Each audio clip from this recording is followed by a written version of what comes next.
സത്യത്തിൽ മാതൃസമിതി എന്ന് പറഞ്ഞ സ്ത്രീകളുടെ ഒരു കൂട്ടായ്മയാണ്. സ്ത്രീകളെ ഒരുമിച്ച് കൊണ്ട് ഒരു വേദിയിലേക്ക് ഒരു പേര് കണ്ടുപിടിക്കണമെന്നൊരു ആശയത്തിൽ ഇവിടെ ഒരു പേര് നിർദ്ദേശിച്ചു.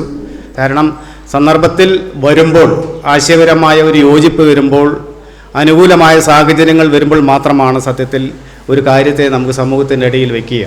ഒരു പുതിയൊരു സംവിധാനത്തിലേക്ക് ഈ ഭഗവാന്റെ ഈ സന്നിധിയിൽ വെച്ച് ഭഗവാൻ സാക്ഷി നിർത്തിക്കൊണ്ടും മാതൃസമിതി എന്നത് എല്ലാ സ്ത്രീകളുടെയും ചെറിയ കുട്ടികൾ തൊട്ട് മുതിർന്ന എല്ലാവരുടെയും ഒരു കൂട്ടായ്മ ഉണ്ടാവാനുള്ള ഒരു പേരിന് ഇന്ന് ഇവിടെ വെച്ച് പ്രഖ്യാപിക്കാൻ പോവുകയാണ്. ഇന്നിവിടെ ആ പേര് നാമകരണം ചെയ്യുകയാണ്.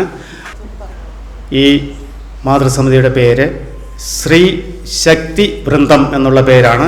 ഈ പേര് ഈ ലോകമെമ്പാടും ഈ പേരിൽ അറിയപ്പെട്ടുകൊണ്ട് ഈ വരുന്ന തലമുറകളിലേക്ക് അല്ലെങ്കിൽ ഈ വരുന്ന സ്ത്രീകൾക്ക് ഒരു അതിശക്തമായ ഒരു സംഘടനയായി വളരട്ടെ എന്ന് മനസ്സിൽ പ്രാർത്ഥിക്കുക.